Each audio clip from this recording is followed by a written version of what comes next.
Well, নতুন যে English সিনেমাটি রিলিজ হয়েছে তা হলো লিও অ্যান্ড স্টিচ। এই নামে ওয়াল্ট ডিজনির একটি অ্যানিমেটেড সিরিজ ছিল, তা থেকেই লাইভ অ্যাকশন হলো এই সিনেমা। এই সিনেমা প্রপারলি হিন্দি ডাবের সঙ্গে রিলিজ হয়েছে, আর আমি দেখলাম হিন্দি ডাবের সঙ্গেই।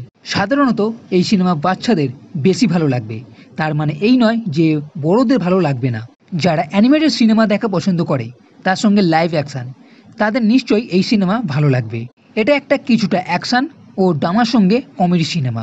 তো এই ভিডিওতে শুধুমাত্র এই সিনেমাতে কি আছে, গল্পটা কি, সেটা বলার চেষ্টা করব, তাও 2 মিনিটের মধ্যে। অন্য একটি গ্রহ টুকো নামে, সেখানে এক ডক্টর জুম্বা এক্সপেরিমেন্ট করে 626 নামে এক জীব তৈরি করে।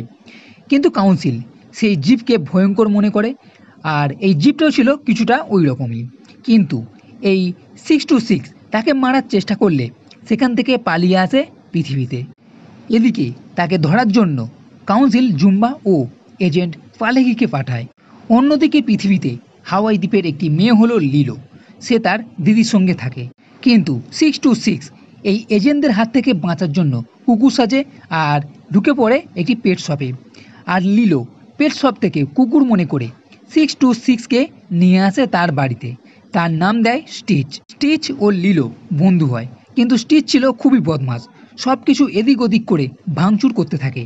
সেরকমই একদিন একটি পার্টিতে স্টিচের জন্য সমস্ত কিছু নষ্ট হয়ে যায়, আগুন ধরে যায়, যার জন্য লিওর দিদি নানিকে কাজ থেকে তাড়িয়ে দেয়। এদিকে এক সিআইএ এজেন্টও স্টিচকে ধরার জন্য চেষ্টা করছে, কারণ সে এক এলিয়েন। এরই মধ্যে জুম্বাও স্টিচকে ধরার জন্য নানা রকম রাস্তা নিতে থাকে, কিন্তু কোনোভাবে তাকে ধরতে পারছে না। এছাড়া লিও ও স্টিচ দুজনে মিলে খুবই মস্তি করতে থাকে, কিন্তু নানির কাজ চলে যাওয়া দুঃখের জন্য স্টিচ মনে করে এটা তার জন্য হয়েছে, তাই সে আবার সেই পেট শপে চলে যায়।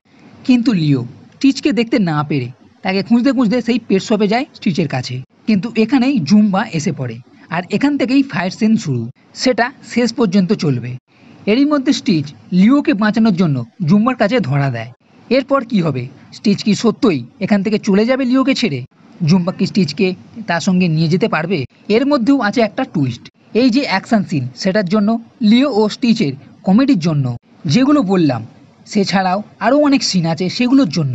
বিশেষ করে এই লিও অ্যান্ড স্টিচ সিনেমার ফুল ডিটেলসের জন্য আপনাকে নিশ্চয়ই দেখতে হবে। লিও অ্যান্ড স্টিচ আমার বেশ ভালোই লেগেছে, তাই চাইলে আপনি দেখে নিতে পারেন।